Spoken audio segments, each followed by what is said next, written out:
I want to create a distinction around the difference between a closing the deal conversation and a coaching conversation where you're exploring the possibilities of working together. A closing the deal conversation, to me, belongs to a car dealer. It belongs to a stockbroker. It belongs in the business world where you're closing the deal, you're selling something. For me, coaching is an intimate, creative, co-creation partnership that requires commitment, investment, connection, fearlessness. And to squeeze that into a 30-minute conversation where you convince the person and sell them to work with you doesn't fit for me. I have seen it work really, really beautifully for a lot of people, and if it works for you, then that's great. But if you're watching this video, then I'm assuming that it's probably not the way that you're connecting with. For like a year, I beat myself up that I wasn't able to get these conversations squeezed into 30 minutes, and I kept going 45 minutes and 50 minutes and 60 minutes and sometimes longer, and I thought that I was being a bad coach and a bad businesswoman by doing this. And I've shifted so far from that in fact, not only do I not do closing the deal conversations anymore, but I may have 3 coaching conversations with someone before I even offer or ask if they want to work together. And this does a couple things. One is it takes the presumption off of the fact that the conversation that I'm entering into is in fact a sales conversation. Number 2, it takes the pressure off me to have to perform to sell. And instead, I get to focus on really just being present and attentive to hearing what they have to say and helping them find some insight and get one little piece of insight or clarity to take away. That doesn't have to be a huge breakthrough, but just something for them. I'm present to what they're saying as opposed to focus on whether or not they're going to sign up to work with me at the end of the conversation. And third, it's a way for me to explore, is this person somebody I really want to work with? And do they really want to work with me? And that commitment has to be so strong on both ways. You wouldn't marry someone who kind of wanted to marry you, I hope. And I wouldn't marry someone that convinced me to marry them. And I really frame my coaching around this level of commitment and intensity because we are talking about creating someone's dream life or their dream body or their dream life through their dream body or their dream business through their coaching. And so if you approach it from this perspective, to me, it doesn't make any sense to have it squeezed into 30 minutes. So when I offer my coaching conversations with people, I do a couple things. The first thing that I do is I engage in the video or in the email conversation, which I'll link to this later. But the second thing is that I book 90 minutes to 2 hours with someone for the first conversation. And the reason for this is because there's a level of rapport that I want to create with them. There's a level of understanding that I want to get from them, and I want to give the space for them where they may have never had it to explore their problem in a way they may never have before. And for me to do that in 30 minutes and help them see and feel and experience the power of coaching is not quite the fit that works for me and that I'm looking for and that I believe really conveys the power of coaching.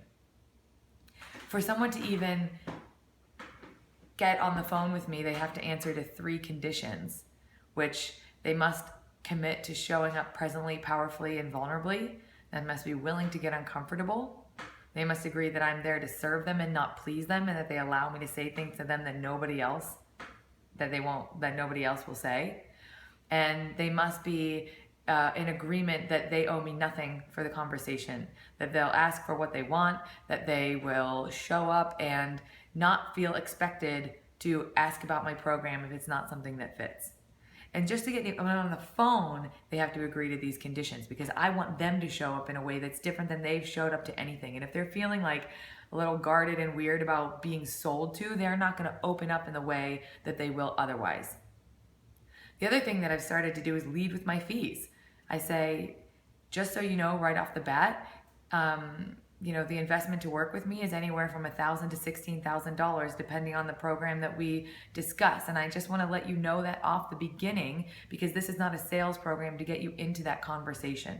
And if we feel inspired to have that conversation at the end of it, then we can do that. But I just want to let you know now that my full intention is just to serve you and help you get clarity and insight on what's keeping you stuck. Because what stands between us and what we want is only the story we tell ourselves. So it's my only intention to help you uncover a little bit about what that story is for you and how to change it so you can start to get more of what you want. So that's all right off the beginning. That's right before anything even starts.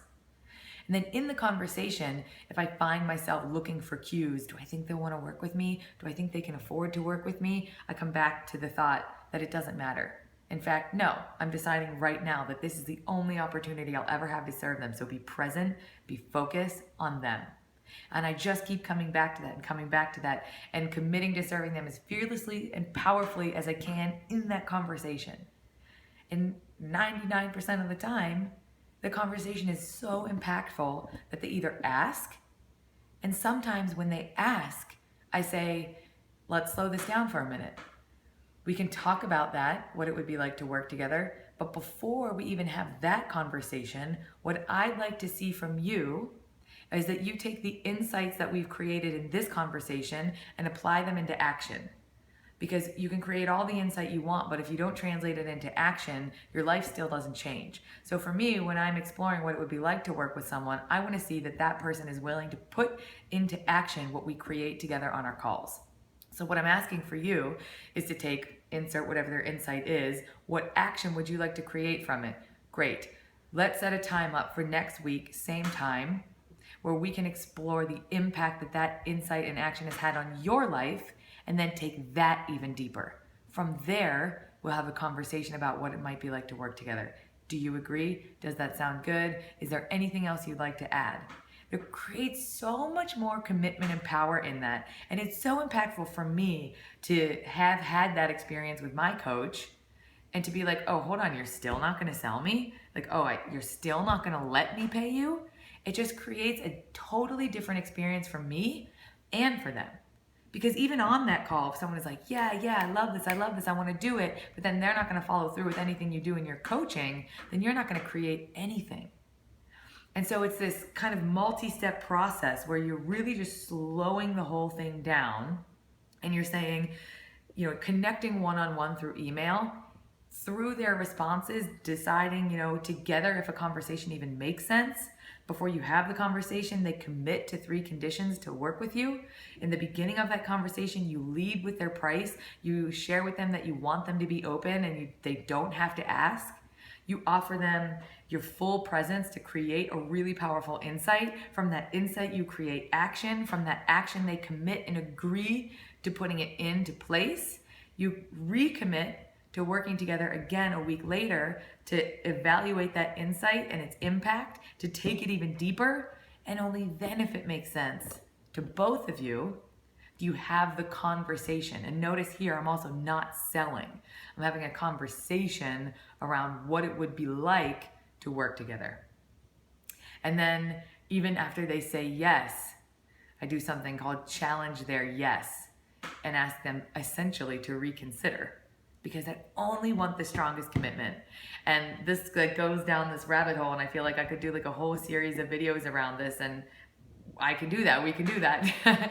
But this, this challenging a yes is different than like the stick strategy. So it's kind of just like taking all of those things and spinning them in a different way.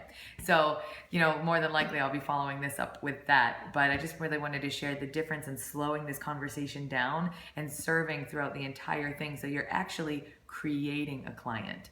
Most people aren't looking for coaches. So we need to create the experience of coaching and help them understand what that feels like so that we can enter into a partnership instead of close the deal on them.